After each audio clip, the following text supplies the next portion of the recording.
안녕하세요.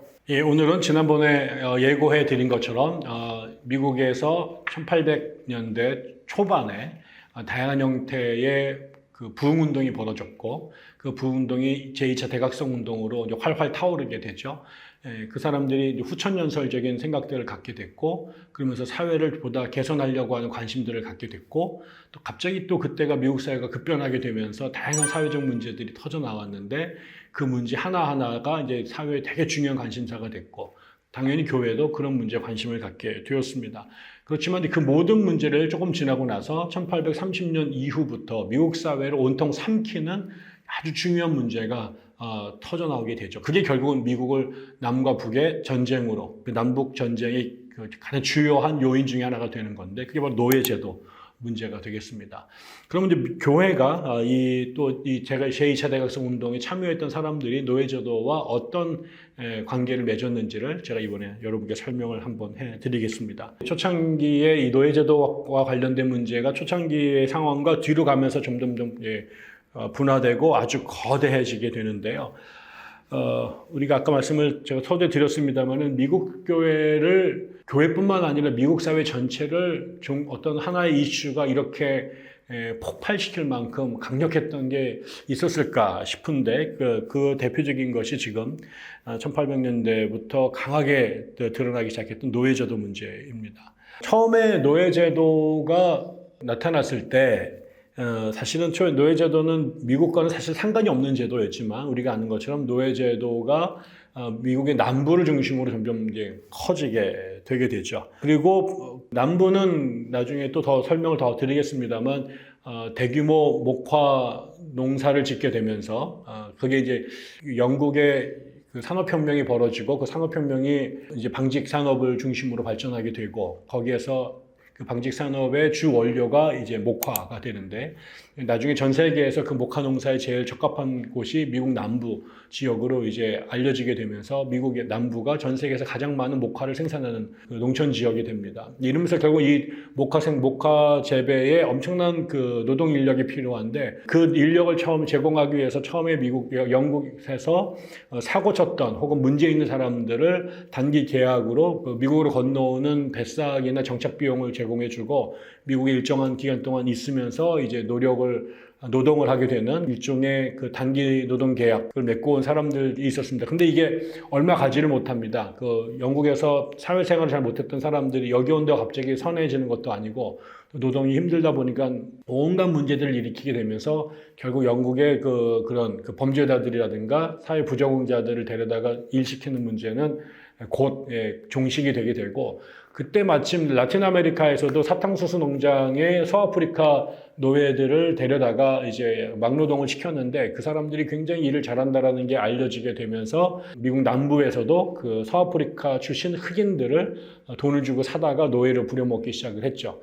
그러면서 이제 그 미국 사회에 이제 노예제도가 이제 들어오게 된 것인데 이게 남쪽에서는 결과적으로 나중에 이 목화 농장에서 일하는 노동자들 없이 거기 이제 아프리카 출신 흑인 노예들 없이 이 농장을 경영하는 것이 거의 불가능해질 정도로 되면서 남부는 그 남부의 기초 산업, 카튼필드에서 일하는 목화 농업과 그다음에 흑인 노예들은 떼어낼 수 없는 운명적 관계를 갖게 됩니다. 그러나 이제 북쪽에 있었던 사람들은 거기는 농사짓기에 적적하지도 않았고 아직 서부가 개척된 시대도 아니라 미국의 북동부 지역은 산도 많고 날씨도 춥고 그래서 농경에 적합한 곳이 아니었기 때문에 초창기부터 그들은 농업 대신 어업이라든가 그다음에 간단한 형태의 수공업이라든가 공장이라든가 나중에는 상업 이런 것들을 주로 하던 곳이었습니다. 그래서 북쪽에는 남쪽 같은 그런 형태의 노예가 전혀 필요하지 않았기 때문에 이 노예제도의 문제를 북쪽에 있는 북부 사람들은 인권의 문제로 바라보게 되고 남부에 있는 사람들은 경제와 그다음에 삶의 그야말로 존재론적인 입장에서 이 문제를 바라보게 되면서 북과 남의 노예 제도를 바라보는 입장이 완전히 달라지게 되는 거죠. 그러다 보니까 주로 이제 그 노예 제도를 반대하는 남부는 당연히 노예 제도를 이제 옹호할 수밖에 없었고, 북쪽에 있는 사람들은 자기와 상관이 없는 문제이기도 했고, 그래서 객관화돼서 이 문제를 바라보면서 이거를 인권적 차원에서 바라보게 되죠. 그래서 주로 이제 노예 제도를 반대하는 목소리는 북부 쪽에서 터져 나오게 됩니다. 물론 또 뒤에 보겠습니다만 남부에서도 그런 소리가 아주 없었던 것은 아닙니다만. 그래서 처음에는 이 복음주의자들이 이런 부흥운동을 일으키면서 노예제도 문제에도 관심을 갖게 됐는데, 그때 그 사람들도 즉시 노예제도를 폐지해야 된다라는 목소리를 내기 시작을 해요. 근데 초창기에 이 즉시 폐지한다라는 말은 정말 그야말로 내일 버튼 딱 누르면 일시적으로 노예제도를 없애자 이런 의도는 아니었습니다. 즉각적인 해방이라는 구호를 내걸긴 했지만 사실은 점진적으로 성취되는 즉각적 해방, 혹은 즉각적으로 시작된 점진적 해방이란 뜻이었습니다. 지금 당장 노예 폐지 운동을 시작하자. 그러나 그것이 폐지되는 것은 상당히 시간이 걸릴 수밖에 없고 조금씩 그 문제를 풀어가야 된다. 뭐 이런 식으로 얘기를 했던 겁니다. 그래서 표현은 즉각적 해방을 주장했지만 실질적으로는 점진적으로 노예제도를 해결해 가자라고 하는 것이었고, 이게 또 부흥운동과 만났기 때문에 부흥 강사들은 앞에 말씀을 드린 것처럼 사회 문제들을 해결할 때 그 문제의 주체를 개인으로 받고 그 개인이 성령 받아서 복음을 받아들여서 회심하고 뭐 이러면 이 사람들이 변할 것이다. 그러면 그 사람이 변하면은 이런 사회적 악독도 행하지 않게 될 거다라고 생각을 했던 거죠. 그래서 이런 방법들이 그대로 이 노예제도 반대하는 운동에도 도입이 됩니다. 처음에 운동을 주도했던 사람들이 주로 이제 이런 핀이나 이런 사람들의 부흥에서 회심했던 복음주의 청년들 또 활동가들이었기 때문에 핀이의 부흥에서 배웠던 그런 강력한 연설과 설득, 그다음 이런 것들 통해서 노예제도 문제도 풀려고 했던 거죠. 그래서 이런 노예제도를 결국 개인의 죄로 문제 보고, 다시 말하면 노예를 소유하고 있는 주인이 결단하면 그 사람이 결단해서 이거 나쁜 거야, 내가 하지 말아야지. 그래서 이걸 통해서 벌어지는 돈이나 경제적 수익이 있지만 내가 그런 것을 그리스도의 사랑으로 끊어내야 돼 라고 결단하면 해결할 수 있는 것처럼 이야기를 했고, 실제로 그런 식으로 운동을 전개했습니다. 그러니까 대표적인 사람 중에 한 명이 시어도어 웰드라는 사람입니다. 시어도어 드와이트 웰드라는 사람인데, 이 사람은 찰스 피니의 집회에서 회심을 했던 사람이고, 그 이후에 오하이오를 중심으로 해서 노예제도 폐지 운동이 제일 앞장섰던 사람인데, 그 사람이 바로 아까 말씀을 드린 것처럼 이 운동을 어떻게 할 것인가, 그건 결국 이거는 이 부흥운동의 방법을 동원해서 사람들을 설득해서 그 노예제도를 포기하도록 하는 것, 이 사람이 이제 선택했던 방법이었던 거죠. 그래서 결국은 노예제도에 연루되었거나 노예제도를 통해서 이익을 보거나 혹은 그걸 지지하는 사람들에게 그거는 죄다. 근데 당신이 그 죄에서 손을 털어야 된다. 라고 강하게 도전하고 설득해서 이 문제를 풀어나가려고 했던 대표적인 케이스로 볼 수 있습니다. 그렇지만 좀 지났는데 그렇게 한다고 이 문제 해결이 되지 않는다는 걸 알게 된 거죠. 개인이 설득해가지고 몇 사람들은 또 그런 경우들이 없지 않아 있습니다만, 결과적으로 노예제도를 통해서 막대한 금전적 이익을 얻고 있는 사람들이 많았기 때문에 대부분의 사람들은 웰드식으로 이렇게 설득한다고 그래가지고 그 엄청난 이권을 이렇게 내어놓지 못하는 경우들이 대부분이었습니다. 그래서 이게 이제 개인적 차원에서 설득해가지고 문제를 해결할 수는 없는 거구나. 이건 결국 사회와 제도와 구조가 바뀌어야 되는 거구나.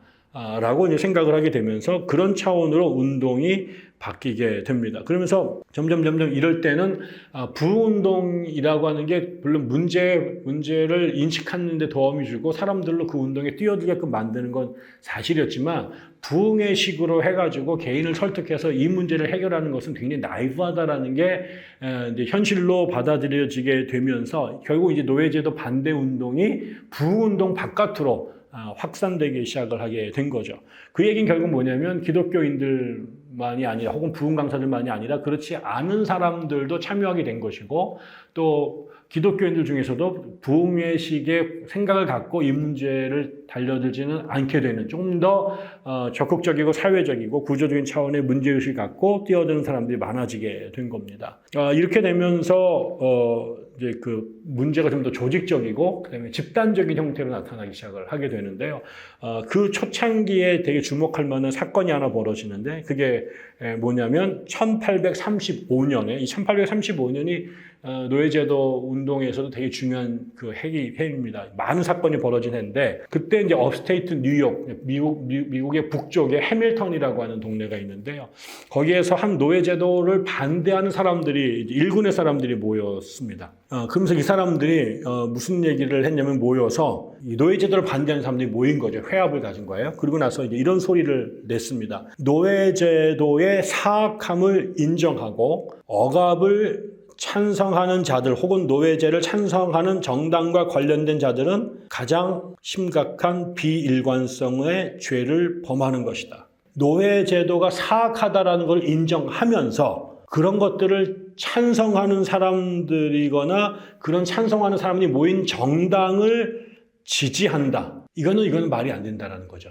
당신이 노예제도가 악하다고 생각하면은 그 운동과 관련된 사람들이나 정당과 관계를 맺으면 안 되는데 말은 노예제도가 틀렸다고 말하면서 실질적으로는 그런 사람들과 어울려 다니고 그런 사람들과 정치하는 사람들이 많이 있었다라는 거죠. 그거는 아주 심각한 비일관성의 죄를 범하는 것이다. 그런 사람들은 결코 기독교 애국자라고 하는 명칭을 혹은 그런 칭송을 받을 자격이 없고 짓밟힌 기독교의 참된 친구들로 인정할 수도 없다. 이런 얘기를 이제 공개적으로 발표를 했습니다. 그게 이제 1835년 해밀턴에 모였던 노예제도 반제론자들, 다 기독교인들입니다. 그 사람들이 공개적으로 노예제도를 이런 식으로 이제 맹비난을 하게 된 거죠. 그런데 이제 요 시기, 1835년에 드디어 이제 그 기독교 내에서도 조직적이고 집단적 차원에서 노예제도 반대 목소리를 내는 사람들이 나타나기 시작을 했는데 하필 그때가 노예제도를 찬성하는 목소리들이 또 강하게 터져 나오던 시기랑 일치가 됩니다. 그러니까 당연히 충돌을 할 수밖에 없게 된 거죠. 그래서 요 시기를 보면 이 1830년대에 그 이전까지만 하더라도 심지어는 남부에서도 노예제도를 반대하는 사람들이 적지 않아 있었습니다. 그런데 1830년을 기점으로 해가지고 남부에서도 노예제도를 찬성하는 쪽으로 대세가 확 기울게 되고 그런 목소리들이 아주 강력하게 터져나오게 된 거죠. 그러면 왜 1830년대를 기점으로 해서 노예제도를 인정하는 사람들이, 찬성하는 사람들이 결집해서 목소리를 내게 됐을까? 그것은 바로 이 1830년대쯤 됐을 때 남부의 경제에서 목화가 얼마나 중요한지가 사람들 앞에 드디어 이제 대중적 인식을 획득하게 된 것이고, 그 다음에 이 목화가 돈을 벌게 해주는 아주 중요한 이제 대박 상품인데, 이 목화를 재배하는데 흑인 노예들의 노동력이 절대적으로 필요하다라는 걸 사람들이 이제 알게 됐다라는 거죠. 그럼 이제 왜 남부에서 갑자기 요 1830년대를 중심으로 목화가 중요하고 목화에서 노예 노동력이 중요하다라는 게 남부의 합의를 얻게 됐을까? 요 이야기를 이해하기 위해서는 우리가 조금 더 다른 한 가지 사실을 기대할 필요가 있는데요. 원래 이 미국의 남부 지역에서는 처음부터 목화를 재생했던 건 아닙니다. 처음에 남부의 주된 그 산업은 담배 농사였습니다. 그 남부에서 담배 농사를 굉장히 많이 졌고, 그래서 남부에서 집집마다 다 담배를 졌죠. 그래가지고 이 담배가 영국으로 수출이 돼가지고 영국에서 이제 사람들이 담배를 피기 시작을 했죠. 이건 원래 인디안들이 피던 건데 이거를 이제 상품화시켜서 영국으로 이제 수출을 했고, 남부가 또 담배 농사를 많이 짓게 됐습니다. 그래서 심지어는 그 당시에 이 담배 농사는 그 일종의 헌금 작물이어가지고 돈으로 바꿔 쓸 수 있는 거였거든요. 그래서 남부의 지배적이었던 종교인 그 성공의 사제들이 월급으로, 봉급으로 돈을 준 게 아니라 이 담배를 줬다라고 그래요. 근데 지역마다 담배 퀄리티가 달랐고, 그래서 어느 지역은 똑같은 근수를 달아줬는데 그게 팔면은 돈의 차이가 아주 커가지고 양질의 담배가 나오는 동네로 서로 부임하겠다고 뭐 뒤에서 로비도 하고 경쟁했던 그런 얘기도 있습니다. 이 담배 농사는 그렇게 노동력이 많이 들어가는 농사가 아니래요. 그래서 노예가 많이 필요하지 않았답니다. 그러다가 아까 말씀드린 것처럼 영국에서 산업혁명이 벌어지게 되고 이제 그 면방직 업이 대박을 이루게 되고 그래서 이제 무한하게 그 원료인 목화가 필요하게 됐습니다. 그래서 이제 남부에서도 영국에 수출할 상품으로 농업 상품으로 목화를 재배하기 시작했는데 문제는 이 목화 안에 씨가 있는 겁니다. 목화씨. 우리에게는 그 문익점으로 알려진 목화씨가 사실은 이거를 이제 그 목화 안에서 씨를 빼내야지 그 씨가 있으면은 씨를 만들거나 이럴 수가 없으니까요.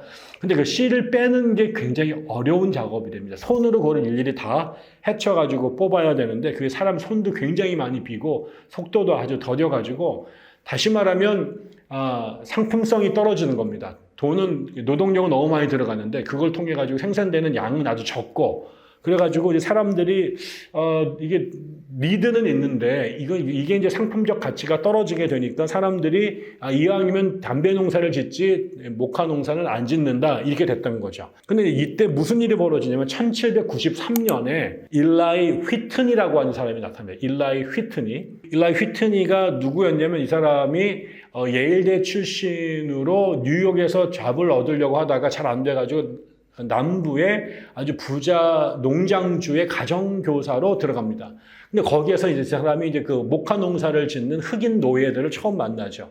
근데 아까 말씀드린 것처럼 그 사람들이 굉장히 고생을 많이 하는데 특별히 막 손으로 그 씨를 빼다가 손을 많이 비고 피가 많이 흐르는 것들을 보게 돼요. 그래서 이 사람이 인간적인 차원에서 너무 불쌍하다. 그래서 이 사람도 어떻게 도울 수 없을까? 어떻게 손으로 안 하고 상처 안 입으면서 목화씨를 뽑을 수 있을까? 또 이게 아까 좀 그것 때문에 이 목화 산업이 되게 이제 발목이 잡혀가지고 더 이상 발전을 못하고 있는데 뭐 이런 이해관계가 주인하고 맞아서 주인한테 이제 돈을 받아가지고 이 목화에서 씨를 빼내는 기계, 그걸 조면기라고 말합니다. 이 조면기를 연구해가지고 발명을 해냅니다. 그리고 나서 이 조면기가 딱 나오자마자 이 목화 씨 빼내는 것이 엄청나게 쉬워지게 되고 거기서 노예들의 숫자가 확 줄어들게 된 거죠. 50명이 해야 될 초창기 50명 노예가 해야 될 것을 기계 한 대가 해내게 됐다라는 거예요. 이렇게 되니까 조명기 한 대로 50명이 아니라 400명 분의 작업량을 해결하게 되고 나중에 그게 좀 더 개량되면서 1000명 분의 역할을 조명기가 해내게 된 겁니다.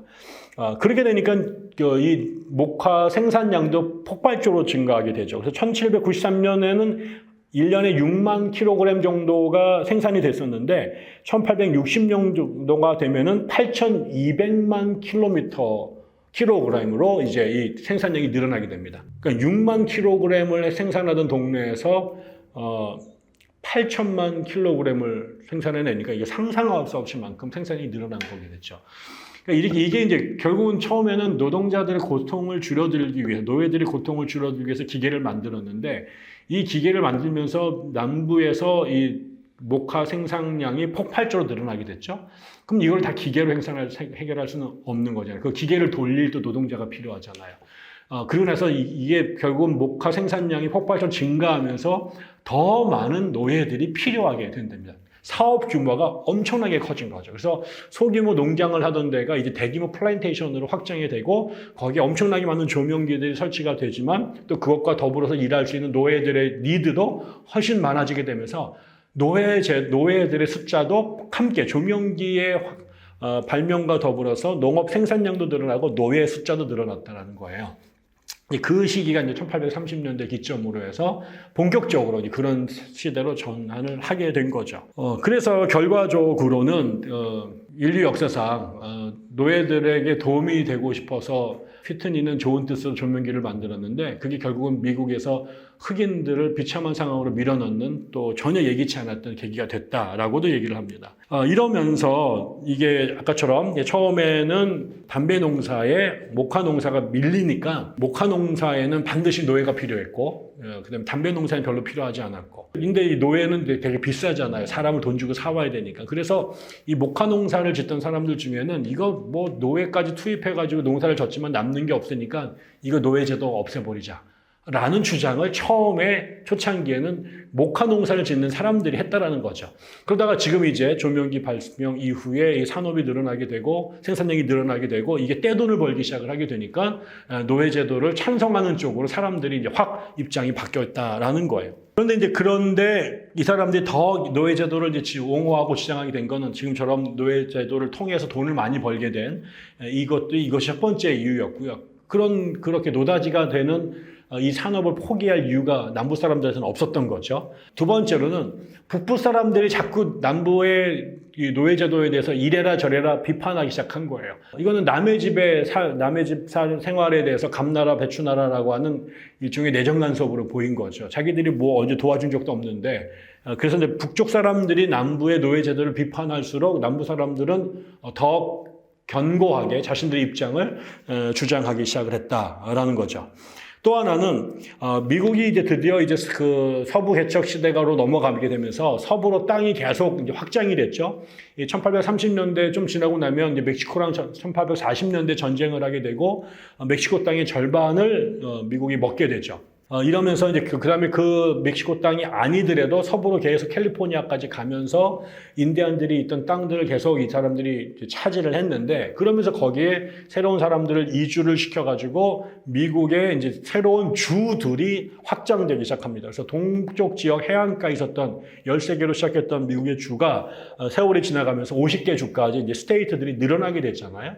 근데 그 새로운 주들이 생겨날 때마다 노예제도하고는 상관이 없는 주들이 많아지는 거죠. 아까처럼 노예제도는 미국에서 이 남부에서 목화 농사를 지을 때 주로 필요했던 사람들인데 서쪽으로 가면 거기는 프레이드, 뭐 대초원 이런 게 나타나면서 거기는 이제 목축업을 하는 동네가 또 생겨나기 시작을 하게 되고 나중에는 무슨 뭐 사금이 발전이 되면서 캘리포니아 지역에서 이제 뭐 광산업 같은 것들이 좋아지는데 이거는 사실 노예들하고 별로 관계가 없는 산업들이 됩니다. 그러니까 미국이 팽창이 되고 새로운 주가 추가될 때마다 미국 사회에서 노예 농장주들의 목소리가 점점 위축이 되게 되죠.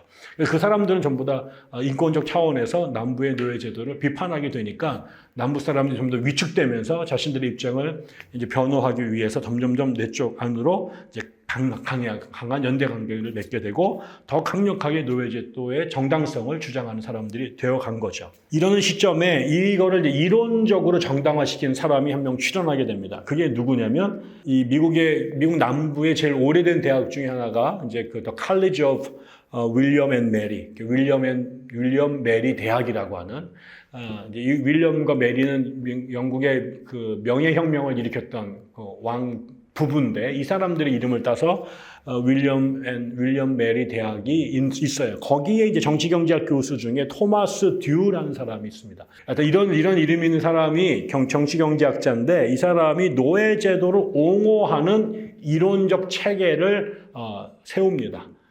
이 사람이 뭐라고 얘기를 했냐면 노예제도는 뭐 그 사람의 주장을 이제 요약하면 이 노예제도는 인류 역사 초기부터 문명 발전의 주된 수단이었고 하나님이 제정하신 제도다. 다시요. 노예제도는 인류 역사 초기부터 문명 발전의 주된 수단이었고 하나님이 제정하신 제도다.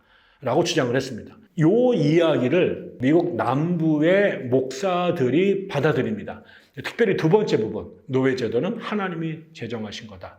이 부분을 탁 계시처럼 받아들이고 성경을 이잡듯이 읽고 뒤져내면서 성경에서 노예제도를 정당화시키는 구절들을 이제 집중적으로 조명하게 된 거죠.